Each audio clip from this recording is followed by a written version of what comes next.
unscripted, a podcast of witness to the living example of healing through relation 2 by 2. This podcast is a space for us to meet fully in the present and to allow the miracles, love, and light to shine through. A reminder that we do not wake up alone. We remember the truth together, 2 by 2, as the light reveals itself in the space between us.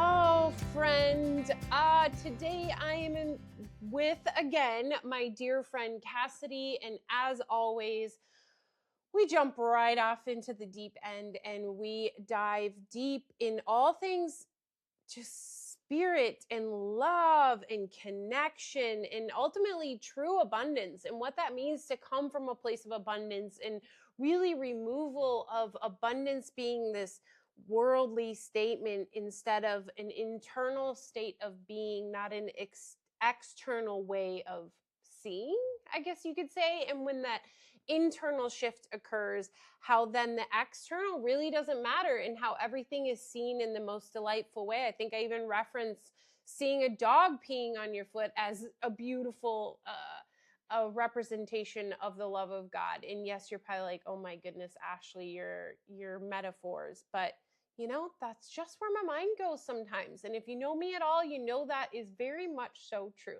So I'm very excited for today's episode. As always, I'm excited for all of them because these are just amazing conversations with people I love.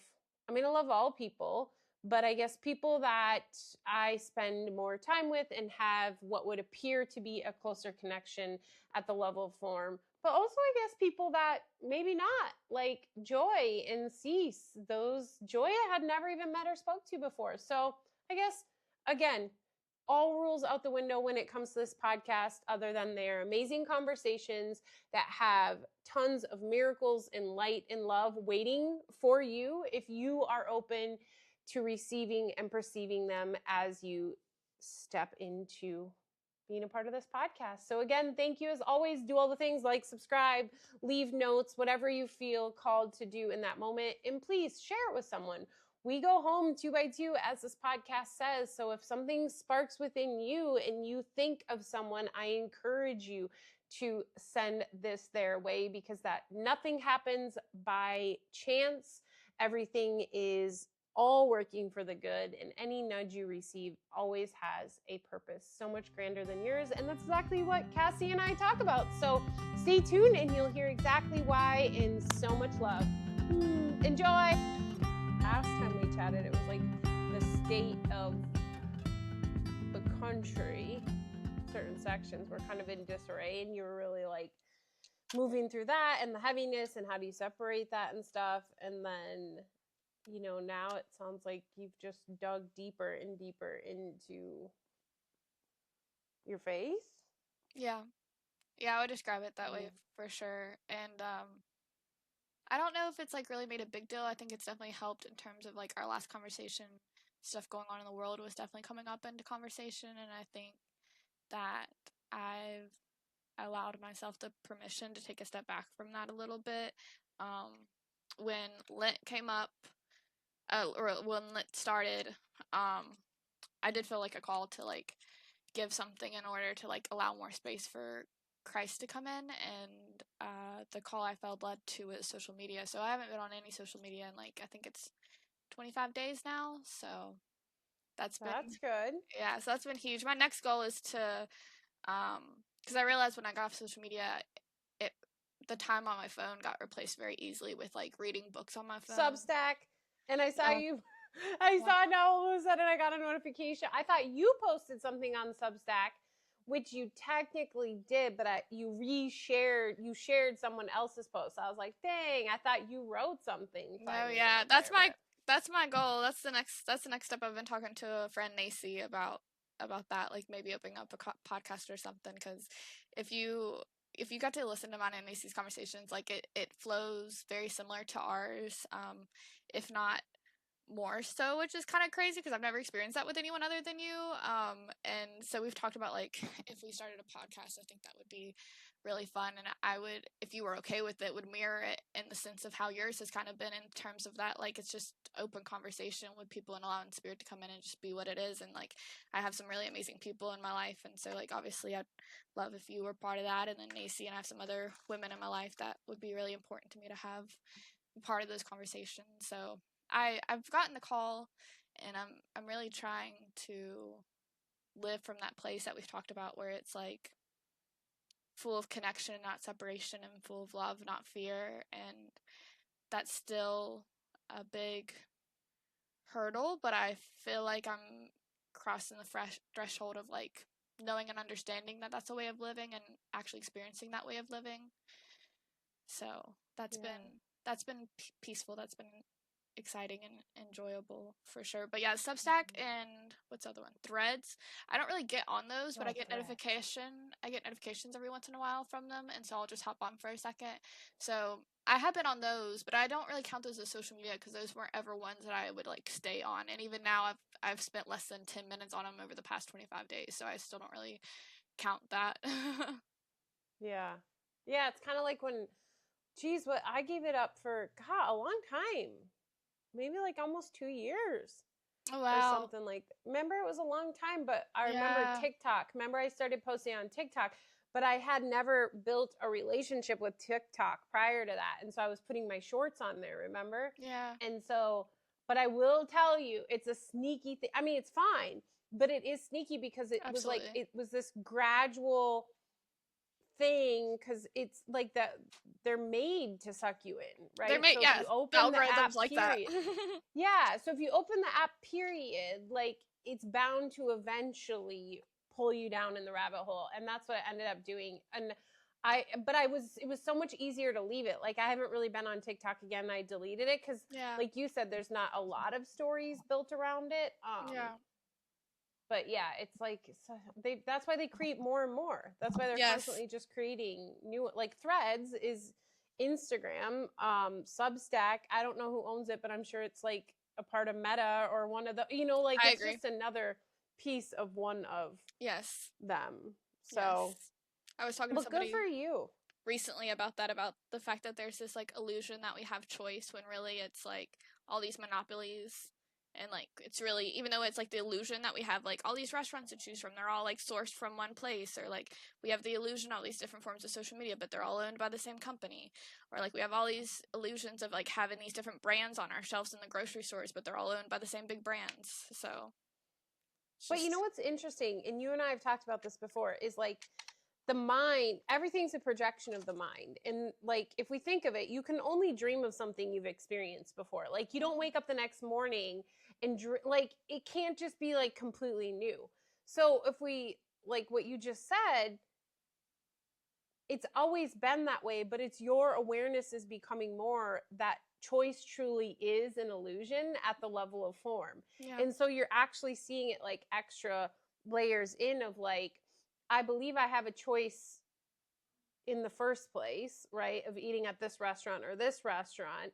But then you're like, but they came from the same place. So you're seeing that there's really not a choice there, but ultimately it was never a choice to begin with of which restaurant you went to, because like the script is already written, God's plan is already laid. And and that's where like at one time Evelina asked me, she's like, what about when we're not following God's plan? Like, that's not an option. We can't not follow God's plan. Like, if you believe you have the ability to not follow God's plan, then you believe you're more powerful than God. I have to remind myself of that often. I think that's a really powerful reminder, honestly. And I think that like also comes into play with like, choosing to be dependent on him, choosing to rest in him, choosing to surrender to what the plan is. I think that like the plan will happen regardless, but our choice is our perspective in it. That's really the only choice we really have here. It's like this illusion of separation and division and all this stuff, but the actual choice that we have isn't between all those different levels of separation, but how we're gonna view that. Like, I have started using this new. I've been going to a Bible study on Tuesdays, and I got introduced to this app last week called Pause. And in this app called Pause, they have like prayer time, they have like pause time, but they have these like 2 series, and one of the series is called Experiencing Jesus, and it has a morning session and an evening session. And it just like really, you start a lot of them off with saying like, I give everyone and everything to you, Lord. I give everyone and everything to you. And it just like really gets you into this place of like rest and stillness and calmness. It like takes you out from the outside world and brings you in. And this morning I was listening to one, and I got the reminder, like it kept talking about how like God is within us, like Jesus is within us, like his spirit resides within us, like in us, in us, in us. And I think that's like hard to fully experience when you've come from a religious standpoint where you pray to like the big God in the sky that's outside of you. And and also with this understanding that like prayer is a time to like ask for what you need, and ask for God to move in your life. And I've just like really been trying to come from this place of like needing God to do for me, and instead coming from this place where I genuinely just desire to be in his presence. Like I don't desire anything from him, I just desire to be with him. And the more you do that, the more it allows you to start experiencing that like God within you, that like Christ within you, the spirit within you, instead of seeking outside of yourself. And I think that like we've always talked about, Ashley, like these projectors happening, right? Like you get to choose your projector of what you're seeing. And I feel like for the first time I got this like switch in perspective this morning. It like was one of those like different facets of the gym type of experience, which was really cool. And I just had this image where I was like, or this experience, because like I've also really been desiring to like see and hear and experience God like experientially, like not just know it and feel it, but to like experience it. And I've been really trying to work harder on like believing and having faith now versus like waiting for me to feel something and then have faith, because like that's not how faith works. And I had this experience today where I was like sitting, you know, like meditating with the Lord, and I was trying to like picture him in front of me, like outside of myself, right? And I feel like I got this image of like the projector, instead of like, because I've always pictured this projector being outside of me, like even though like we know it's like the stuff happens within your mind and within yourself, I've still always, because like projectors are outside of yourself in the real, in the perceivable world, so I've always perceived the projector to be outside of myself. And for the first time today, I got this perception where I was like, holy crap, the projector's been inside of me the whole time. And like what I'm seeing outside of myself is purely based off the projection that's happening inside of myself. And when Jesus and Christ and God is within me, though it always is, whether I know that or not, or whether I view it that way or not, when I choose to align with that and like live from that place, it truly is like Christ living in me, through me, with what's within is without, right? And so like this outsideness that I'm seeking will never happen until I actually experience it within myself. It's like the peace of the world will never happen until we all have peace within ourselves too. And I don't know, it's just like this shift in perspective, and this like this shift in perspective from like God, not just like knowing that God loves me and he desires to spend time with me, but like being able to actually experience that and come from that place of experience is just not something I can necessarily put into words. So Yeah. No, that's so beautiful. You know, truth can only be experienced. It can never be fully explained. Like words can never fully encompass it. But I think it's like you said, it's like the peace, you know, I think it even says in the Bible, like change your mind, right? We're here to change our mind. And it says in the Course in Miracles, right? It's not about changing the world. It's about changing your perception of the world. And so it's such a funny, like, two-sided thing or dichotomy. I don't know what the right word is for it, but essentially it's like when you locate that peace within, like it doesn't matter what's going on outside of you anymore. So what you thought you needed before, right? Because that's like like when we think of manifesting, it's like, oh, we got to clear ourselves within so we can have what we want outside of ourselves. But the truth is, like, once you have actually cleared yourself to receive truth, like this doesn't matter at all. So it's all just viewed beautifully. And I know you and I've had conversations before in the past, like about, you know, the misinterpretations of like Buddha and Jesus, and how these people may have gone to Buddha and Jesus and said, is this what you said? And they said yes, because they couldn't perceive the ego statement in it. They couldn't perceive, you know, they could only perceive the beauty and the love and the light. So they're just like, yeah. And I think of times like that I've interacted with David or Patrick or other people where now like we'll have a conversation and I think, but a long time ago you like, yes ma'am me around that, right? Like you were just like, yeah.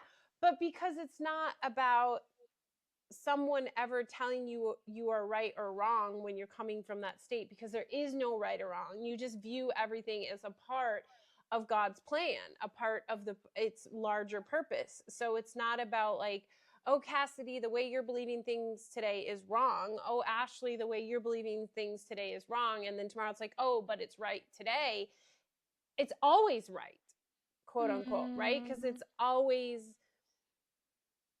happening exactly as it's meant to happen. So even like the state of the world and war and all these things, it's all a part of the unfolding. And not that we need to be happy about it, and not that we need to like praise it or anything like that, but it's this level of, like you said, this like deep well, you said this before we hit record, like you're just in this deep well of like knowingness and okayness, and like it just isness. Like today, an example, it felt really weird like to experience this, but the staircase you can see right there, I slid down it this morning, like all like on my back, like down my head and everything.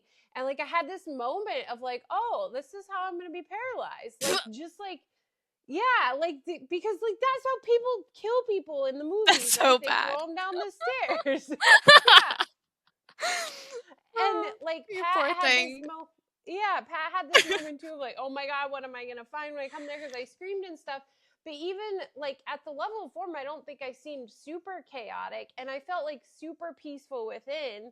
And yes, like my arm hurt and all these things, but it was just like this weird experience of surrender, of like, all right, I guess, like it's not like a, oh, I guess if this is the way, it just was like, okay, well, all right, like, okay, you know, it's so different than this kiss of like, oh my gosh, what could have happened, what's wrong with me, what could happen. It was just more like almost everything unfolded in this like slow motion of like, you know, it's almost like what people talk about, that out of body experience where you're just like just observing it. And it wasn't that I necessarily was how I used to think out of body experiences were, like outside myself looking at myself, but I had this deep internal calmness. And like Pat kept saying like, can you stand up, can you stand up? And I just like couldn't even respond to him. I was just like crying kind of, but it was like I was just, I don't know how to explain it, but I was like watching this all occur, thinking like, yeah, I'm fine, like I can stand up and stuff, but like I couldn't do it. I couldn't tell him that. I was just almost in this state of like middle ground. And I know it was because like the body was doing exactly what the body was meant to do. The body that's Ashley, like, so she was saying the things she was meant to, she was responding the way she was meant to, but like the observer that I was like didn't quite match up, because I hadn't attached to what was occurring, and instead was more in this like observer. And I was telling Pat earlier, I was like, it was kind of like a drunk driver. Maybe I would have been hurt worse if it would have been later in the day, because it was like right away in the morning, so I was still like half asleep. But I think also I was able to experience that as well, because I was half asleep, right? So I wasn't fully in the body. I wasn't fully back into quote unquote the world. And so it's not that the body got hurt less, it's that I experienced it less. And I was trying to like process it in my head. I was like, so I wonder what it would have felt like if I would have been fully experiencing it the way it was. And I kept like, my elbow still kind of hurts, but it's like almost this weird pain. It's like a pain that like it just has to be there, but I don't have to feel it. And every now and then when something touches it, I feel it. But if I bend it and stuff, I don't really feel it. So it's almost like this removal from it. I don't know. I've gone off on a really long tangent, but I feel like that's what it, like, life maybe feels more like when you're in this well of just surrender and knowingness that everything is unfolding for the good. Everything is happening exactly as it's meant to, no matter if I view it as bad. That's just a story. Mm-hmm.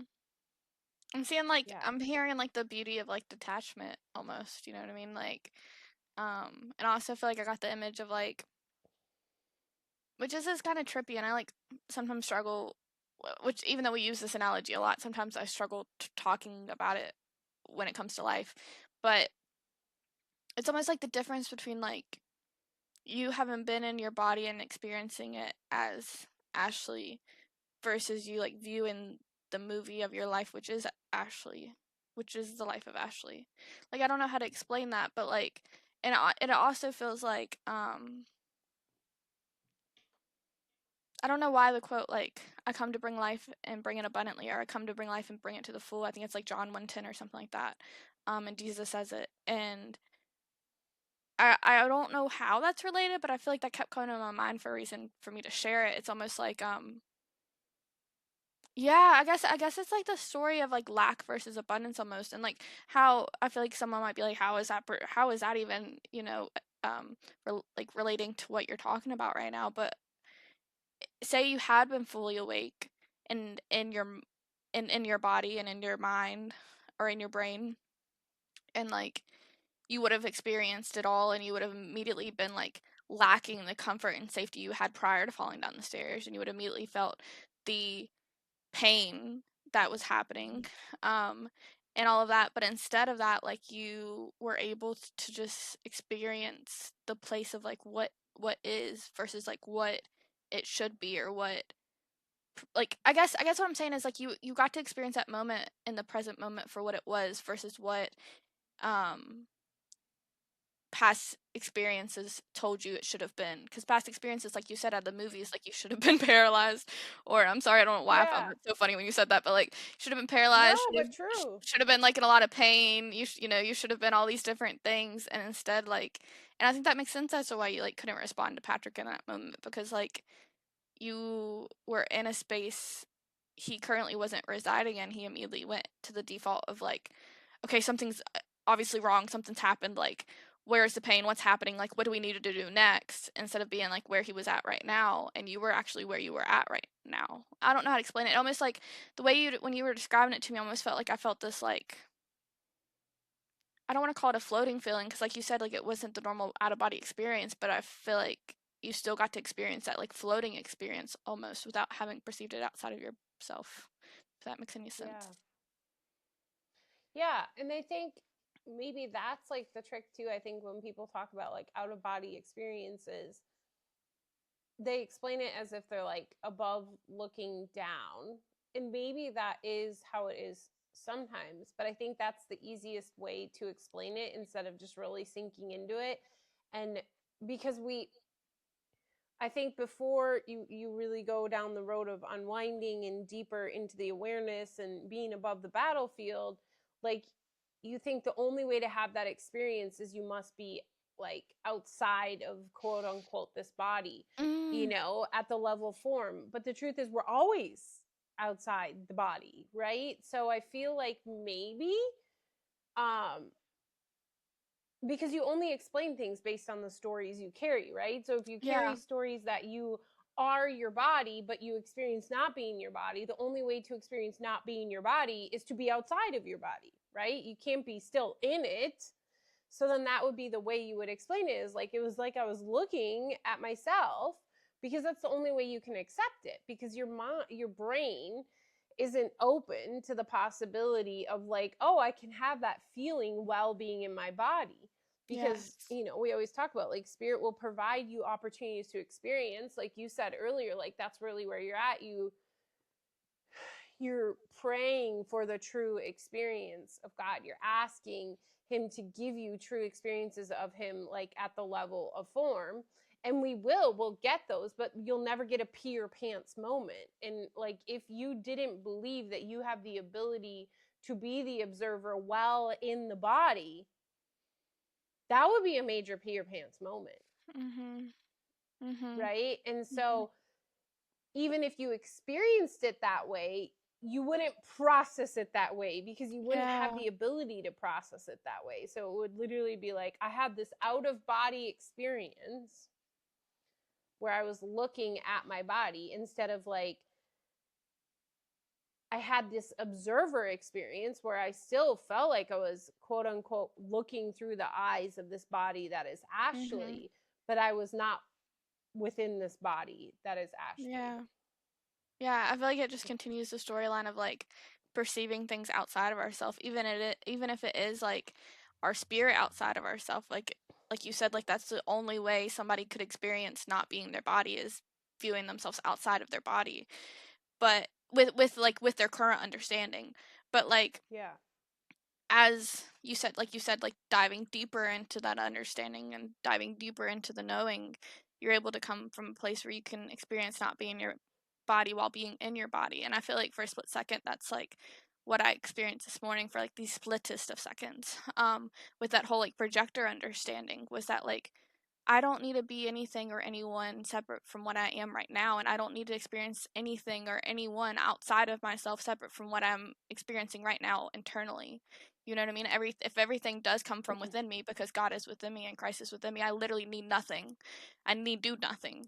And when you were talking about all that, like the body, out of body experience, but not truly being out of your body, for some reason I kept getting reminded. There's this scene, I think it's in Gary Renard's book about like the life of Buddha and Jesus.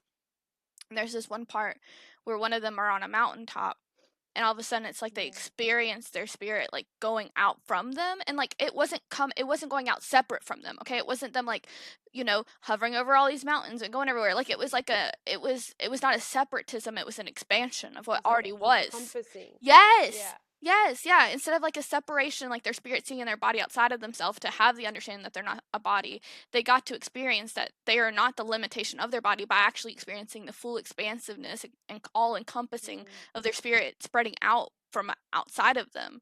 And like, I feel like that's kind of like what you're describing in a way, is like not a separate from, but an addition to. And I feel like that's such a different perspective, and I think that's really beautiful and exciting. I think a lot of stuff can come from that. Well, and this is, how earlier you were talking about scarcity versus abundance, and you're like, well, it might not seem like it fits, but it does fit. And it totally fits, because like, we only feel scarcity because we believe we lack, right? We lack whatever it is, right? Like you said, even falling down the stairs, I lack comfort. I lack, it's time was taken, like all these things were taken, quote unquote, from that moment. But when you shared about your projector moment and realizing like the projector is within you, so everything's being projected out of you. So what you seemingly have a front row seat of right now is Kassidy. But the truth is, if you're projecting everything, then you're experiencing everything. So let's say right now, the Kassidy version you're witnessing through, let's say she's broke and has no money. Well, who you truly are is not Kassidy. So who you truly are is also experiencing being a Kardashian right now and having bazillions of dollars, and, being Bill Gates, but also being the homeless guy that really doesn't even have a home either. Like, you're like, it's all you. So there is no scarcity, because you are literally experiencing everything, because you have everything, because, we're all one and it's all encompassing. So I mean, that's what like the true abundance mindset is. The true abundance mindset isn't about like being grateful for the thing. I mean, not that you shouldn't be grateful for the things you have, right? A grateful heart is a joyous heart. But it's not about the things. Yes. So I guess maybe I'm saying like, maybe not. I don't know. I'm not saying it's bad. I'm just saying like, maybe it's keeping you stuck. Maybe your gratitude practice about things is keeping you stuck. I mean, that's how I started. And for a long time, I remember when I found the course, and I don't know if you and I talked about this. I feel like we did at one point, or we talked about it on Patreon. But like my gratitude practice, I woke up and I had my clients do this. Like I'd have you text me every day, so 3 things you're grateful for, and it's a beautiful practice to get into because you start to shift your perspective, and we got to start somewhere. But I remember when I started to find the course and I started to unwind from things, but my gratitude practice was always about things. And then I was like, well, maybe it should be about like people, but I was like, but they're just the same as things, right? No offense, like not to diminish it, but it's all same.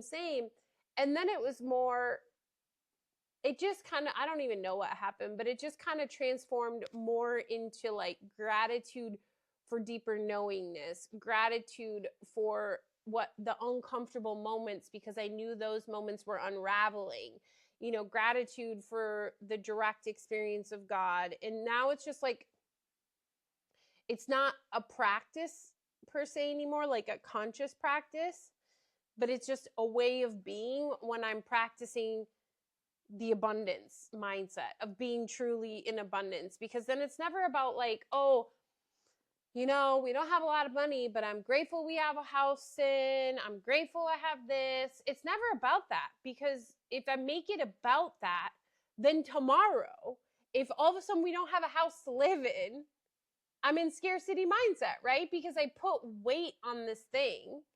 And again, not that you shouldn't be, I don't know. Like, I'm not going to say you should or shouldn't be. I'm just saying maybe your gratitude practice is keeping you stuck.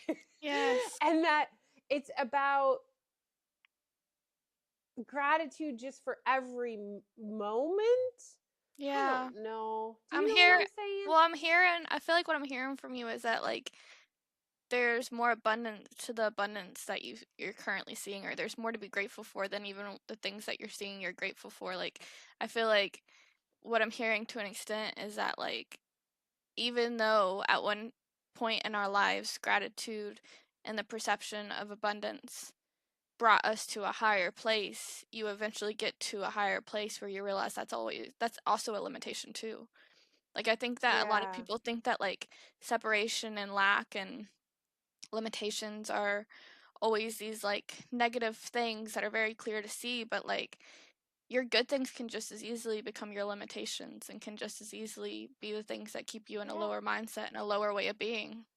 And so I'm hearing like there's Well, more I think abundance they to your can be the abundance.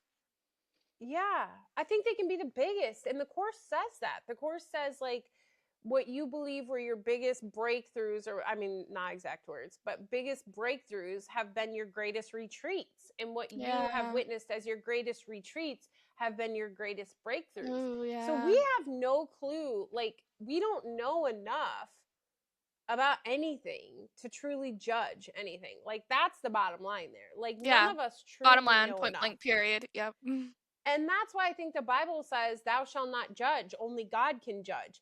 And Mm-hmm. not because he's like the dictator, the big punisher, or anything else, but he's the only one that can see everything for truth, which is that none of it exists. And when he sees truth, he doesn't judge anyway because there's nothing to judge. But it's Yeah. like the words we need to hear, because we think judgment is like a good thing, right? Like we judge ourselves so that we don't do that again next time. We judge other people so we don't do like what those people are doing. You know what I mean? And so, yeah, I don't know where the heck that tangent went from. But I Well, I think feel the like. gratitude. Go ahead. Go ahead. Okay. I was gonna say I feel like I'm hearing with that like when it says like, do not judge, leave God to be the judge. I feel like so often, at least for me, at least, I always perceive that in terms of like judgments of sins, judgment of people. But I feel like it's like at every single level. Like I'm talking like micro to the macro. Like don't judge anything that you perceive because No. you don't have the correct lenses on your own. You do not have the correct knowing on your own, the right mind on your own, but through me and with me, you will see Yeah. and I will show you and I will show you correctly. You know? Yeah.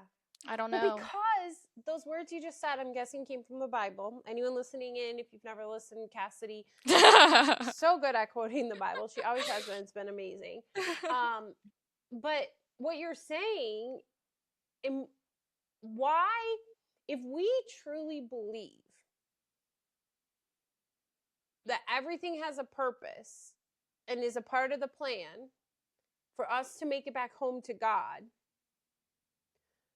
then why would we ever judge it? Because if we're judging it, then we're judging God's plan. Oh, yeah. And you can Yeah. only judge something when you think you know best. Because I was about to say when you like, think you're better than. Oh, that's good. yeah. That's Because good. if all of a sudden today I was like, Kassidy, I'm going to teach you, I don't know. I don't even know something I know that you don't know. But I'm going to teach you Mandarin, right? Yeah. Chinese. There you You go. don't know Mandarin at all, Nope. do you? Not at all. Not even So a little bit. I could just start spitting out random shit that isn't even Mandarin, but you're going to just trust me and believe me because you have no reference to pull Yes. from. And so, like, you're not going to judge, like, oh, is Ashley saying those words right? That doesn't sound right, right? Like, you're not even going to, like, you're just going to surrender and trust because you trust in me and you trust that I'm going to lead you, right? Not astray. And that's why I love, like, I want to make a million sweatshirts and I want all my sweatshirts to say lost, like right here, and on the back to say something about, but I've chosen the greatest shepherd of all, Jesus. Mm-hmm. Or like, don't worry, I've got the best shepherd, Jesus. Yeah. Because lost is where we want to be. And if you truly are in a state of lostness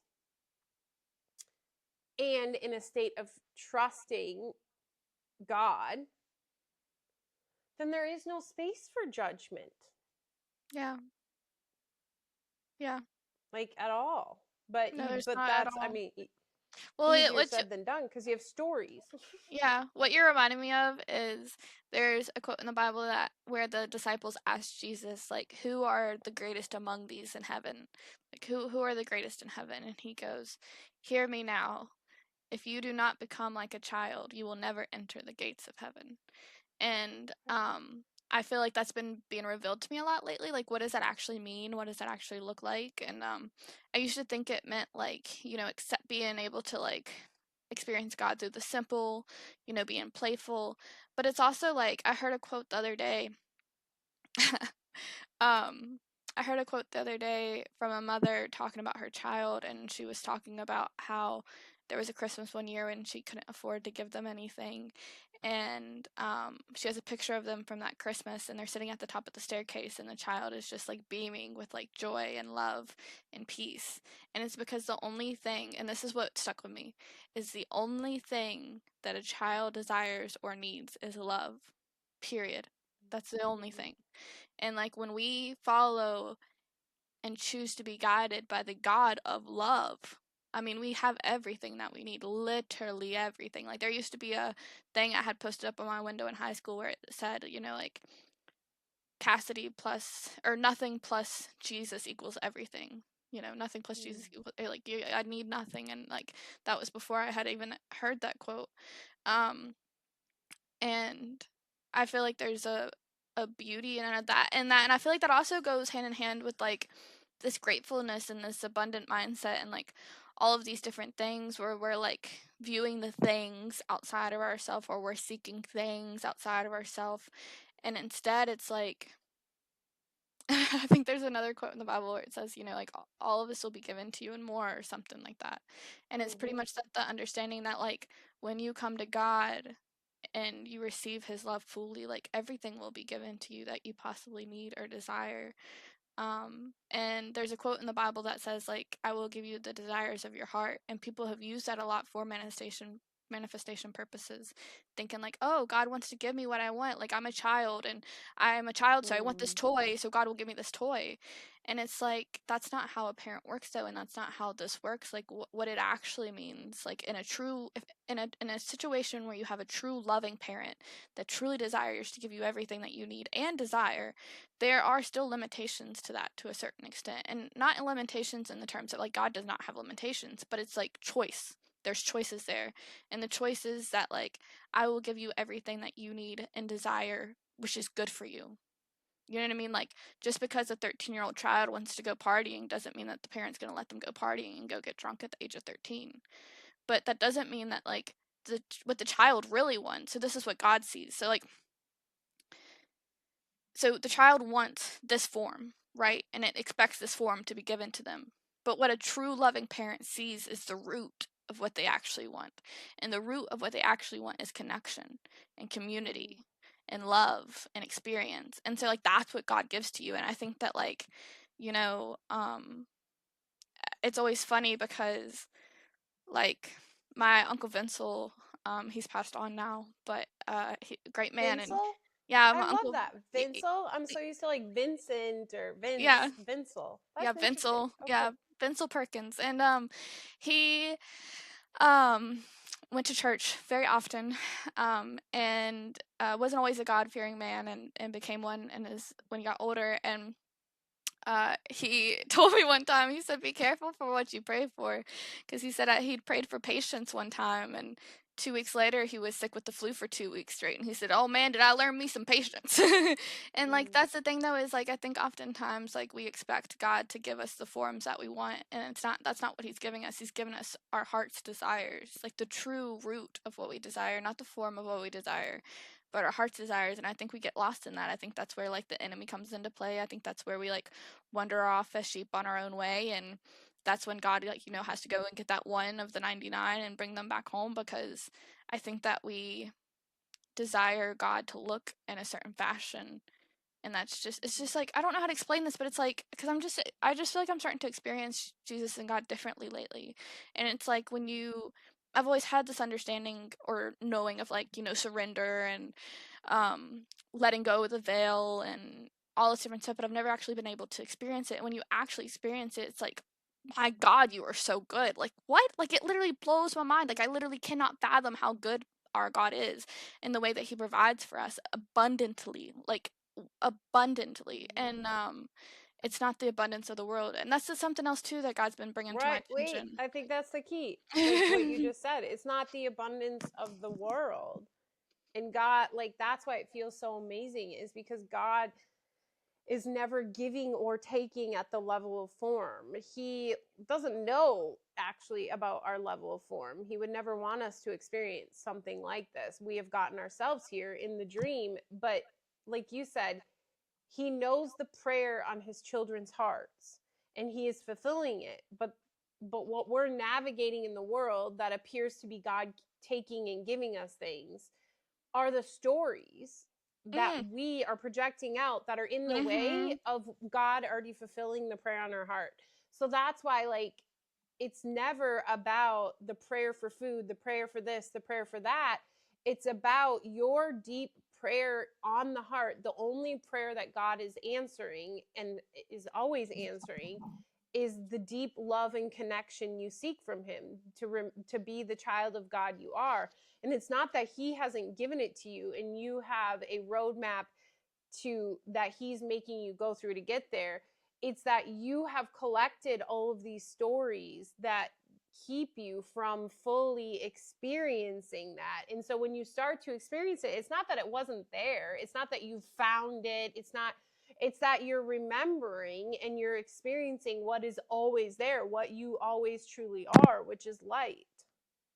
Yeah. And so I just want to share this quick because I had like a deep experience of that yesterday. And I know there was this girl that I was working with, and she was an artist, and she's young, and she's an amazing artist. She still is an amazing artist, and she just was so upset that she hadn't turned it into like a money making venture, and she should Mm-hmm. be further, and all these things. And she was, I think, one of the first people I asked this question to.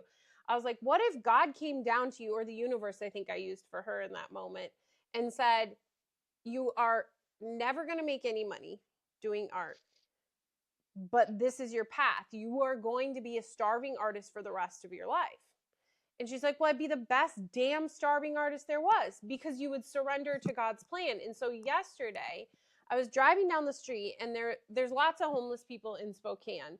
And there was this guy and I see them all the time, and I give money here and there when I feel called to. And he was standing there, and he had the most amazing sign ever. Let me see if I can pull it up. It was colorful, and he just was like, I don't know if he was singing or talking to himself. I just felt my heart light up, and I went to get money, and then I realized all I had was 20s, and like the light was changing, and I was like, oh my, I went in my head, I was like, oh, 20 is a lot of money, blah blah. And then what always happens to me when something is part of the script that I just haven't surrendered to yet is I just start to like process it, and I'm like, okay, well, I could turn around the corner up here and blah blah, when I always was going to do that. And so I go back around and I give him, a $20 bill, and I'm like, can I take a picture of your sign? He's like, yeah, of course. And he's got the most beautiful fingernails, all painted. And oh, here he is. Like, just look at that. What does it say? It says, you are all children of the light and children of the day. We do not belong to the darkness or to the night. And wow, as I was driving away, I was like, I just felt so warm, and just like, I felt the love of God, because all Ashley, the body is a damn vessel. Yeah. The moment it's vessels. That guy was just a vessel that we're all interacting in order to remember the truth, to remove stories. And I was driving up the hill, and I told Pat this, and I was like, I had this moment of like, who the fuck am I to decide that $20 is too much to give? Like, what the hell do I need it for? And I had this moment of just like reflection of like, what is there right now that I want that I don't have? And I tried to think about it, and I was like, nothing. And I was like, okay, well, you're in a different place in your life, Ashley, and you don't want for a lot of things anymore. So then I was like, okay, think back to another time in your life where you wanted something and you didn't get it. And Cassie, I can't remember any of those times. Were they not there? No, I know there was tons of freaking times where I was like, oh my God, I don't have money for this, and oh my God, I'm broke, and blah, blah. But it was never anything that actually mattered. And how do I know it didn't matter? Because I don't fucking care about it today. I don't remember. It doesn't make sense. So the statement of you always have exactly what you need is just a statement that the love of God is always flowing through you, and that's all you ever need. And that was what that guy showed me on the street. I was like, yes, he is in this moment, and he is being the best damn homeless person he can be, because that's what he is in this moment. He is singing, he is sharing the gospel, right? With brightly colored markers, and I don't know like his whole story, and I don't need to, but in that moment, that is what reflected to me was like, this is what it's about. He wasn't like, oh, give me your money or handouts necessary. And even if there was a moment in me, I was like, oh my God, what if he's just here holding a sign and I'm about to give him money? I'm like, whatever, just do it. Right. Maybe he's like super rich and just holds signs. Right. But and one time David, in one of David Hoffmeister, on one of his things, he was talking about people that like are enlightened, and how most of them you wouldn't even know about, because they're just like doing their own thing. And he said there's even homeless people out there that have already figured it out, and they've already experienced the deep love of God, and they're just like, I'm gonna be homeless and see what the adventure is of what I can find in the dumpster every day. Because at that point, you just make the best of every moment, and you're just open to wherever you're guided, because you have exactly what you need, and what you need is not at the level of form. I mean, that's why Jesus, how many days did he not eat? It's in the Bible. Was it 21 days? I was thinking 40 even, but that sounds crazy. Oh, maybe it might be 40. Yeah, see, it sounds crazy, but it's crazy at the level of form. But the truth is, he never needed that food. That's just a bodily story. Yeah. And what he truly needs, and I'm sure in the Bible, the purpose behind him doing that was to show people that the only thing you need is the love of God, and the love of God will always sustain you. Yes. Oh my gosh. I wasn't sure whether to share it or not, but everything you keep saying keeps like going back to it for me, of like the living water, and like God says, Jesus says that he comes to bring the living water where we will no longer thirst, and you keep using the word vessels, which I also think is really important. And I had this image yesterday, and I wasn't sure whether to share this or not either. I'm still getting used to trusting what I experience with God and like sharing it. I mean, I was at that point at one point in my life, but I then kind of like let fear take over and stepped back from it a bit. So I'm trying to get more comfortable doing that again and being vulnerable in that. But I was driving yesterday again, listening to one of those things off the pause app, and um I kept seeing people on the side of the roads, and I don't know if they were homeless people. Perceivably, that's what they looked like. I don't know though. Um, or I would see like church signs as I was passing, like asking to pray for a certain person. And so, like, as I was like coming from a state of prayer, which also earlier when you were talking about the way you experience gratitude now versus how you used to, the way you experience it now reminds me of like praying without ceasing. And so that's something else they talk about in the Bible. And I feel like that's what your gratitude is now. It's not this gratitude of things, it's just this way of like living with God, a state of gratitude with God consistently, and that's praying without ceasing. But anywho, so I was almost like, I don't know what to call this time with God right now that I'm experiencing, because it's not the prayer I'm used to, but I don't know what else to call it other than a time of prayer with him. And so as I was in the state of prayer with him and I was seeing these people, I was stopping and I was like praying for these people, and I was hoping that what I was experiencing, what was flowing through me, would like, I was like picturing it in my mind's eye of this like imagery of like a river flowing literally like through me, out of me, like into them, like to them. And I used to picture that way back in the day, where I would like picture like we're all actually in heaven right now, and I would like look at people as I was passing them and I would like pray for them, and I would like pull them in my mind's eye, my mind's head, pulling them into the state of like connection, where like we're all actually truly connected and like at a place of home in heaven.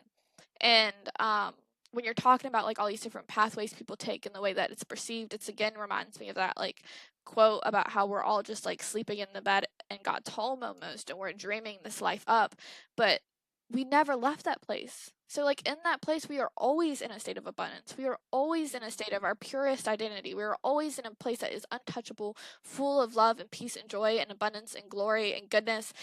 And you can't ever be separate. Like, you literally cannot ever be separated from that. And like, this world tries so much with this 50,000 different ways of separation, but boy, like, it won't, it like, there's the quote that like the darkness will, or the light will not be overcome, like the darkness will not overcome, period. Point blank, period. Like, done. Like, the battle's already been won. We just perceive that it hasn't been. And so in this moment, when I was like experiencing this, um and this sounds kind of crazy, but like, and that's what scares me to share it, but like, I felt God tell me like, right relationship with me is the answer. And I was like, what does that mean exactly? And I feel like he was telling me, like, you seek all these things, you desire these things in your life, or the certain things to look a certain way, or to experience me in a certain type of way, or you hope and pray for these people around you and hope that their lives look a certain way.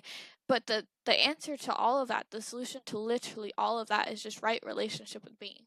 That's literally like all you need. Like, all that you need is right relationship with me.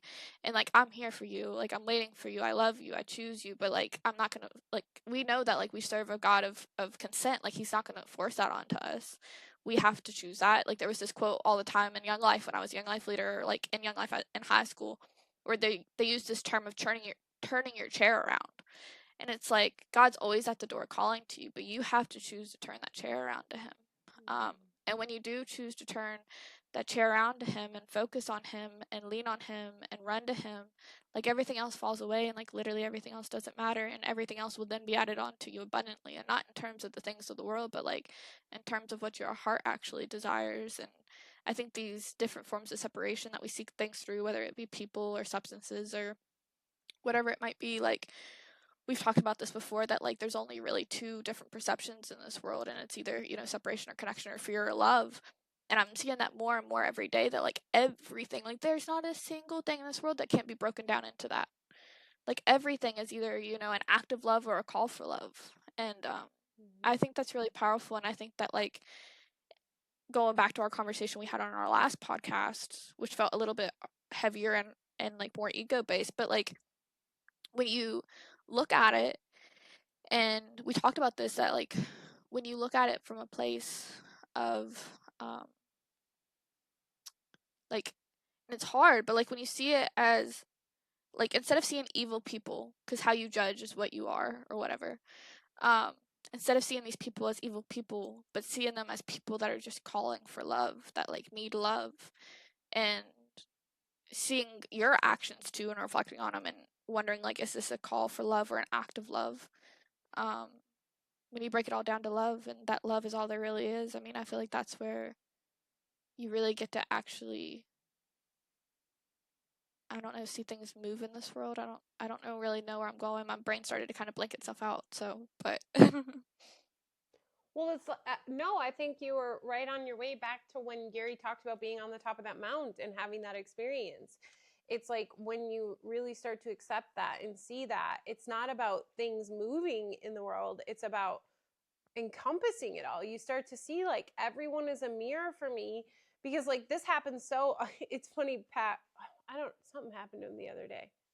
I don't know what happened to him. Anyway, something happened to him, and he was like, "Oh, if I wasn't here, it would be like your mirror broke and you wouldn't have a mirror anymore." And I was like, "Oh, but who would make me dinner?" You know, like, things like, who would make me dinner? But that's the truth. It's like you start to really see everything for what it is. Oh no, he called himself my greatest mirror. He listens to these conversations, so I probably have referenced that once, and now he thinks he's the coolest thing. But that's like the encompassing thing, and I think that's what Gary, it was Gary, because it was like a remembrance of back when he was like a native person in that area, Oh, right? That's what yeah. you're talking about. And he went to the top of that mountain and had this remembrance of being there, and then like this all encompassing of like everything was him and he was everything. And that's what I think we're doing little by little. It's not that things are moving, it's that we're allowing ourselves to experience the connection, and it's happening little by little. And sometimes it just gets like super overwhelming, like your heart feels like it's going to explode because it's just so filled with love. And then, that's where, if you really pay attention, you can see the ego will come in with a story of separation, because it's actually fear. You're getting like, it starts to feel so warm and warm and warm, but then like the fear is like, whoa, and that's just another story getting in the way. And so that's all we're here to do, is to allow every story that is projected out of us to be witnessed with a new perception, right? A perception, and that's what true forgiveness is.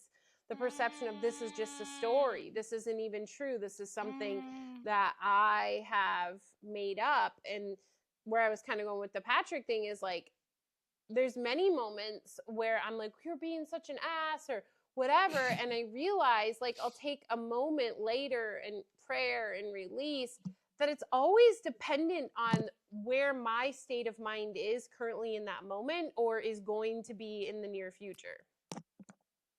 It's like I'm getting to witness it ahead of time, or, whatever, because it's being projected out. So I feel like that's where you were going with that, is like, not that things are moving, but things are joining. Yeah. Ooh. Yeah. Joining. I like the words joining and remembering that you keep using. Yeah. That, like, that's really what God is joining. Enjoy is joining. Ooh. I like that. I do. I like that. That's exciting. That's peaceful. That's exciting. And like the remembering, like rejoining the members of the body of Christ, or rejoining with Christ in general. Remembering is a form of joining. So, I don't know. And also remembering is also like, not only is it joining with like the connection that is with everything, but it's also joining with like the mind of God. It's like they talk a lot about how, like, the more time that you spend with God and Jesus, the more that you will be made in his image, like the more that you will become an image bearer of him. And I feel like that's also part of the remembering and the joining, is like more and more stuff just falls away, and more and more are you aligned with like your true identity. And it's just crazy, because I've heard that in all areas. Like, if we're going to talk about like partners, like my partner Mitchell recently made a comment to me about I am doing a lot better, like, with my health and my state of energy, but I still really struggle sometimes after work, and on the weekends wanting to just like completely do nothing. And so a lot of times my home will be like the last thing that I take care of. And I have a lot of insecurity around that, and I have a lot of like guilt and shame around that I'm working through. And he made a comment to me this past weekend about how like my excuses weren't adding up anymore. They like didn't make sense. And at first like my ego came out. I'm like, that really hurt. Like that really doesn't feel good at all. And in the past I would have like really ruminated on it. I would have like aligned it with my worth and my identity and made it who I was and been like, I'm not a good person. I'm like not a good adult. Like I'm a failure. Yada yada yada. And instead I was like, no, like we're not living this way anymore. So I talked to Mitchell about it and was like, hey, like what did you mean by that exactly? Like, and I told him what I just told you, that like in the past this is how I would have handled that, but like I'm trying to be better, trying to live from like a higher place. So like what did you mean by that? And he was like, well, just your time. He was like, I think that when you have extra time, you tend to fill it up a lot, because like I do have more of a social life right now than I used to. I mean, it's still very much a struggle, but and so I do fill up my time a lot, like with appointments or with friends or family. And he was like, and I want to remind you that like it's okay to take that time for yourself.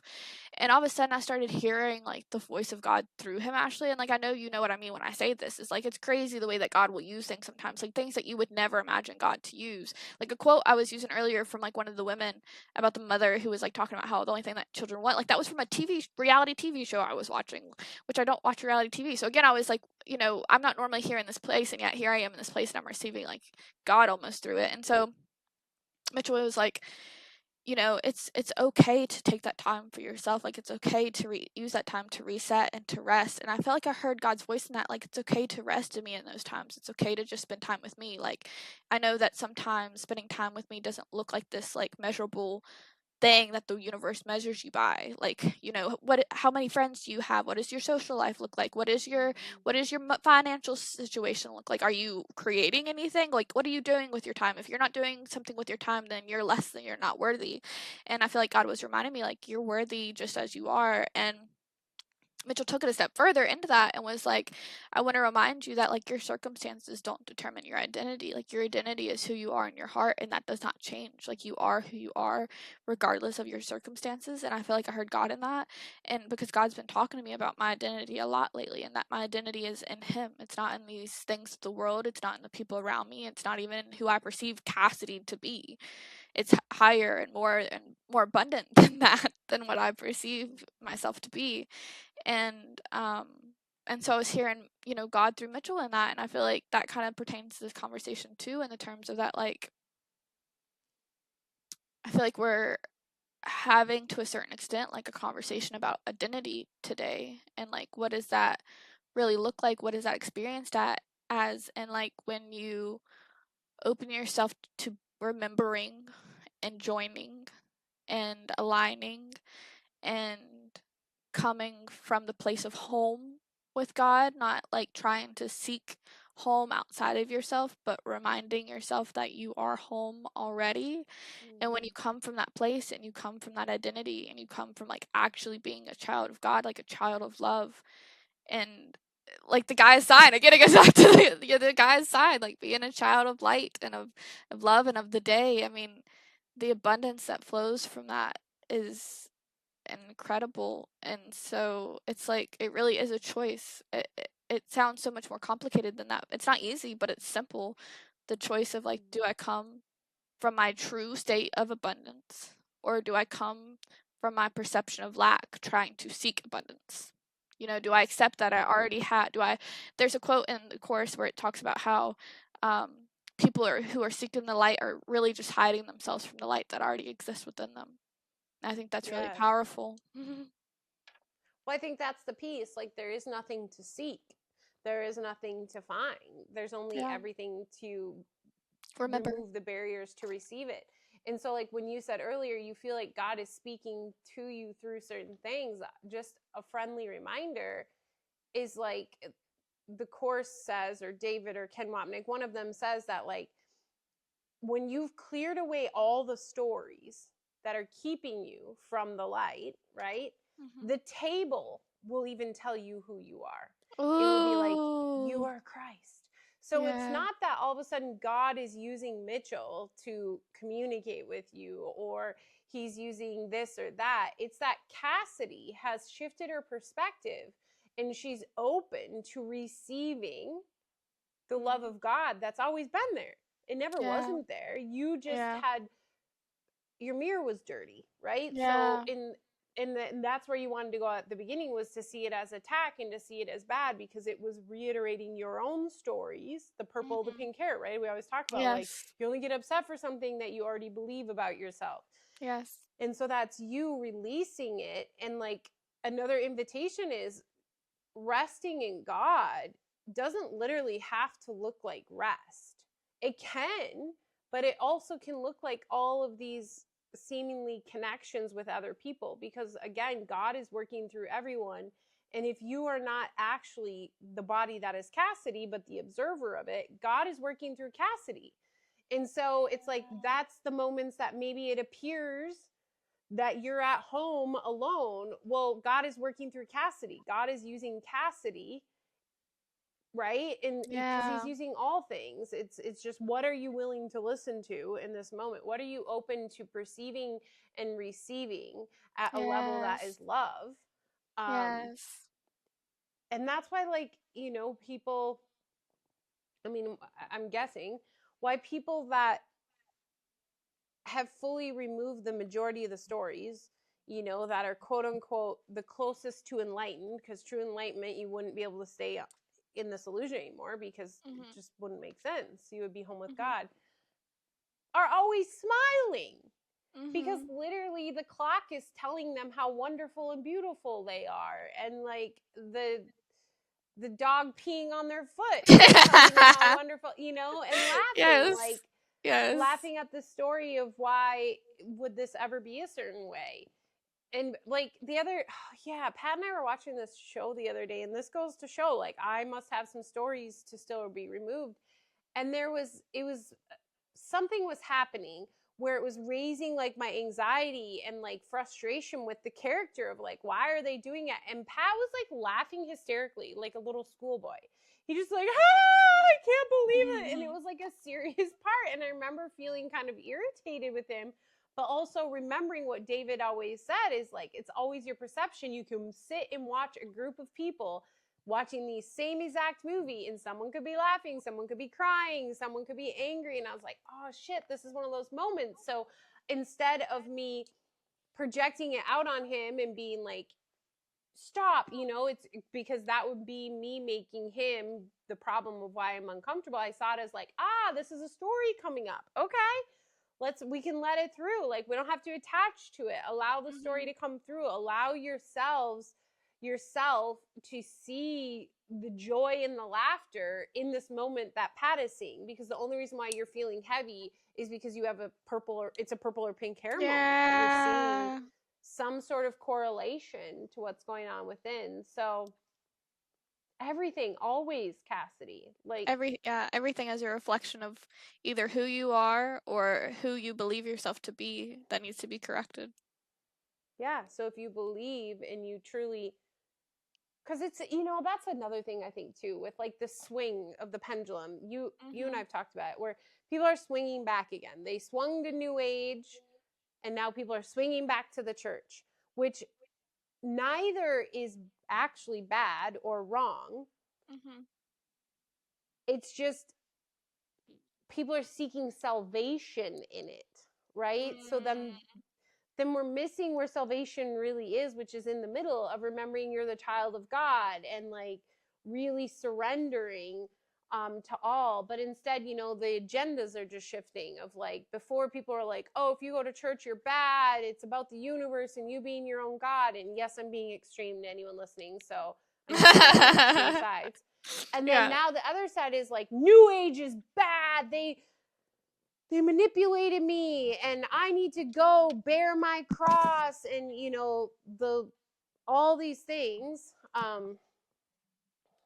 So it's interesting to watch that shift as well. Like, people are very much getting into like, you know, religious images and and different things like that. And so it's just, I don't know where I was going with that. Other than it's interesting to see the shift, and hopefully, because I'm a firm believer, you've got to experience both sides of the coin before you can seek the middle, right? Because you can't seek something when you believe there's still something on the other side. So hopefully that's where a lot of people are headed, is like they swung way here and now they're swinging wing here, and then eventually it'll Yes. I feel like I just got the remembrance of like the last time we talked about like the two wings of the bird, like the left versus the right side of even like politics, but it's two wings of the same bird.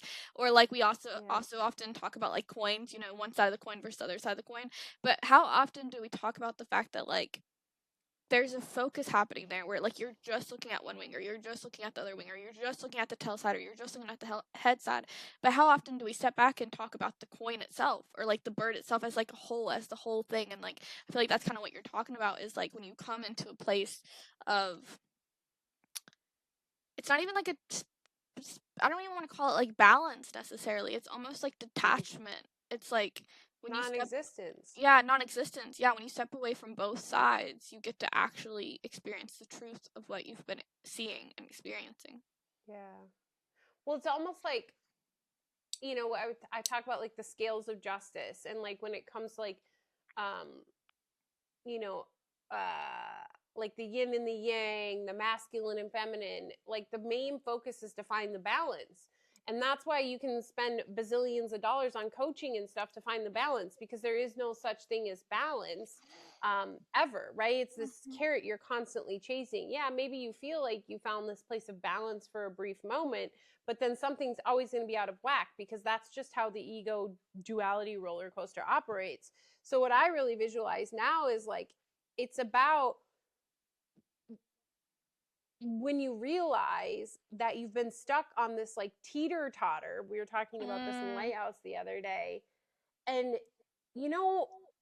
when we're in this state of ego and wanting the ups and downs, you always want to find the friend that you guys can go like this. But if you ever got on a teeter totter with a friend where you weigh about the same weight, like if one of you doesn't want to use your legs, you're just kind of hanging there. Like, you're not going up, you're not going down, you're just like there. And the ego sees that as boring, right? Instead, and then so you just get off, and you're done, or you seek another friend. And so that's really what it's about. It's about getting to this place of balance and then just getting off the damn teeter totter, because the teeter totter was always the distraction from the true connection that was. So I feel like you can't realize it's a bird until you've experienced both sides. Like, you have to experience all these pieces, right? Like, think of a blind person. They're like, feel one wing and then another wing. And that's what we are. We're blind, right? Like, isn't there a statement in the Bible, you're blind until you see? So it's like, okay, I've got one wing. All right, we experienced that wing, but that's not the side. How about a wing over here? Oh wait, shit, that's actually a bird. And then when you see it's a bird, you're like, oh, the bird was always the distraction. Never mind, bye, bird. And then it's done. And I feel like that's each coin, right? It's like the woman who gave her final coin to Jesus, because she knew that it wasn't about the coin. It was just about something so much grander. So like, if we're looking at as coins, we have to experience both sides to realize it was the damn coin that we're meant to give Jesus, our last coin. Wow. I don't know. I went off tangent there. I think you went somewhere with it though. No, I love that. Maybe. I love that. And it goes back to like that quote that the pauses start with a lot of time, where it's like, I give everyone and everything to you, Lord. I give everyone and everything to you. And I feel like that's part of it. It's like, you can't really give everything to him unless you really know what you're giving, if that makes sense even. Right. It's like, you say you're giving him the wing, but there's a whole bird there. Like, that doesn't, like, you can't, like, you wouldn't even know to rip, like, okay, this is getting graphic because I don't know how else to explain this. Maybe the coin's better. I don't think the coin's any better either. But, like, you can't just, like, rip, like, say I only perceive the wing, right? And I'm like, I give you the wing, God. Okay, but, like, I literally, like, if I'm giving it to him, like, I literally cannot give him the wing without the whole bird attached. You know what I mean? But I don't know the bird exists yet. You know what I mean? And so it's like, right. It's like the onion, or like the spiral analogy, where it's like, like the Fibonacci sequence where like you always end up in the center. It's like you have to go through the spiral to get to that center. You have to go through the wings to see the bird, to step away from the bird completely. I mean, it's interesting. It's like you have to experience the duality to step away from the duality. And I also feel like, though, I feel like there's a part of me, though, that God's warning me where it's like, you don't, though. Like, I think there's a truth there, and I think there's also a sneaky way that like ego could sneak in there too, where it's like, oh, I need to experience everything to come to God, or I need to fully understand things to come to God, and like that's not true. Like, come where you are right now, period. And in coming to Him right now, He will help you to see the other wing, and He will help you to see the whole bird, and then you will literally be able to step away from that. And it's like not of your own doing. It's not like, because I think I used to think that way, that like, in order to be baptized, I needed to completely not sin anymore after I got baptized. So why should I get baptized when I'm still struggling with sin, is like how I used to perceive it at one point in my life. And it's like, no, like, come to God and He will make you clean. Like, it's not come get clean, come to God. It's come to God, get clean. You know what I mean? Like, there's this like perception. It's the counterfeit versions of the world, the way the ego sneaks in, saying that you need do something, you need to do something, be better. And it's like, no, like God's like, you're already better. Let me remind you of how much better you are off. Like, just come to me, man. What you doing? I'll show you the pictures of you in the new photo album. You know what I mean? Right. Well, and I think what you brought up is like rituals. And, you know, I know you and Mitchell recently watched The Chosen. Yeah. And like literally the rituals, that's what I think Jesus came back for. I think that's why we needed an image, you know, to remind us that the rituals have got you caught up. Yeah. You know, when the lady is washing his feet and you know, putting her hair on him and whatever's going on in there, you know, people are fishing on the Sabbath and breaking all the rules, and they go up to Jesus and he's like, I give you one commandment. Yeah.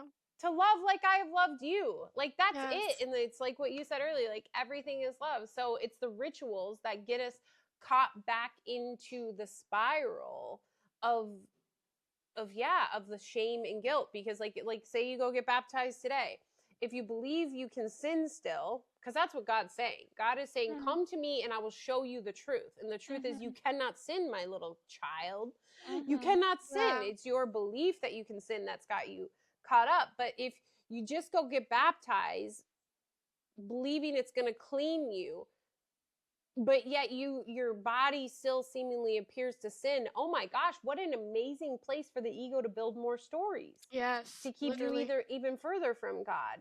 So it's not that you can't get baptized. It's about the weight that's placed on it, the ritualness, the have-tos. And I think that's what Jesus was saying. He wasn't like, oh no, everybody should, you know, do this on the Sabbath, and every woman that's a prostitute should wipe her hair. You know, like, he wasn't saying that, but he also was saying, like, I'm not putting weight on this, and neither should you. Like, what is meant to unfold is meant to unfold. And I think this like brings us full circle to the beginning of when we truly, truly sink into the belief that everything here has the purpose of remembrance, and that there's something grander in control of us, then why are we giving anything any other meaning than the meaning that it holds? And that's the meaning of like the love of God. No, that's powerful. That's powerful stuff. I mean, that's really powerful stuff. I mean, I feel like, you know, I think all the rituals and the have-tos, like, it was very clear during Jesus' time that, like, he did not see eye to eye with, like, the Pharisees and the Sadducees and, like, the religious people of the time. Like, that's who literally, you know, convinced Pilate to get him, like, crucified, was, like, the religious people, which is kind of crazy. And, it just, like, what I'm hearing is, like, it's not saying that the rituals are bad. It's not saying, you know, leave them all behind. It's just saying, like, those were a means to the end, but I am the end. You know what I mean? Like, and when you tie the means to the end, saying you have to, like you said earlier, you have to do these means to get to the end, it ties you to the world. It ties you to these things you have to do. And God's like, it's not about that. Like, it's about a way of being. It's about the way. Like, I came to bring the way. And the way is a way of being. It's a way of love. It's a way of remembrance. It's a way of forgiveness. And these are not things you do, but a state of who you are, a state of remembrance and how you perceive things. And I just, especially as I continue to like mature in my relationship with Christ, I just feel like that remembrance becomes so much stronger of like being versus doing, you know. And I think that there, you know, I love words and how words pretty much tell you stories within the word almost. And it's like there's a reason why we're called human beings. I truly believe it. Like we're not called human doings, you know. Right. And I think it's because like we were created to just be, and we're the ones that messed it up by trying to do, say that we needed to do this, we needed to do that. And it started with feeling like we had to eat from, if this is how things really started, like the Bible says, like it started in a place of like thinking we were separate from God, that we were different from God, and that we needed to eat from the tree of life and death to understand the way God understood. And in that moment, it started the legacy that then has continued for humanity, where it's like do. But the whole time, like God had created a garden for us to just be with Him and eat it. Like He just wanted to be with us. That's it. It's the only thing He wanted and needed, and that's what He comes to remind us of, and that's why He sent His Son to remind us of that. That like we are, I mean, God, Jesus, there's like a certain verse in Matthew where it goes through like a lot of His miracles, and of course it's about the miracles too. Like don't get that twisted with what I'm about to say, but it's like more than the miracles. There's like, it's like the abundance beyond the abundance. It's like the root beyond the form, and each one of His miracles He performed was Him showing that like He was and we are and life is and God is more than all these things. Like He performed miracles on the Sabbath to remind us we are more than the religious decrees. He cast out demons from people's bodies, reminding us that we are more powerful than these beings that perceive to control us. He rose from the cross to show us that he is more than death and we are more than death, and that death doesn't even define us either, that these limitations that we perceive, I mean, He literally walked out on water and told the storm to calm, and it did immediately, like it listened to Him. And I think it's just this reminder that like we're more than this life, we're more than this perception that we perceive, and I just think that's really beautiful and like beyond powerful. And I think that's why the world keeps us distracted, so we can't live from that state, because like it's not easy, but it's simple. It's real simple because it's natural. Well, and if we didn't live from the state, we wouldn't be here. Like we would be gone. And you know, either everything's a miracle or nothing's a miracle. So in my mind, it's like when He performed miracles on the Sabbath, it wasn't necessarily to say that you can perform miracles on the Sabbath. He was saying like, dude, it's already happening. It's just like I had to make it big for you to see it. It's only because you aren't witnessing things as miracles. And, you know, Einstein, who was science, said either everything's a miracle or nothing's a miracle. So if that's the case, then it's not about being grander than the miracles. It's about realizing literally everything that is occurring is a miracle. It's just your perception is skewed. Your perception of everything is skewed, and you have a belief that there is not miracles. And then that's when we get wrapped up into the doing, right? Because then we think we have to manipulate things in order to feel a certain way, when in fact it's really just about the being. And what happens at the level of form, God does not know about. What He knows is that He still believes, because it happens so quickly, it's over, right? Like you said, the Bible's already over. Of course, miracles would say it all happened within the same moment. It's just we're kind of stuck in here reliving it because we haven't fully surrendered to the full trust and belief in God, in the love that is, in the light that we are. And so that actually was really powerful. Well, that book I sent you, you probably haven't had time to read it yet. I'm very excited for you to read it, because like I'm just going to tell you this because I think maybe you'll be like, I want to read the book even more. But so the guy who wrote it, his niece, who must be younger, I think it was his niece. Yeah, I'm pretty sure it was his niece, helped him to like, he was like an attorney. He wasn't an author. Like that's not like, this is later in life. Something he did was wrote a book.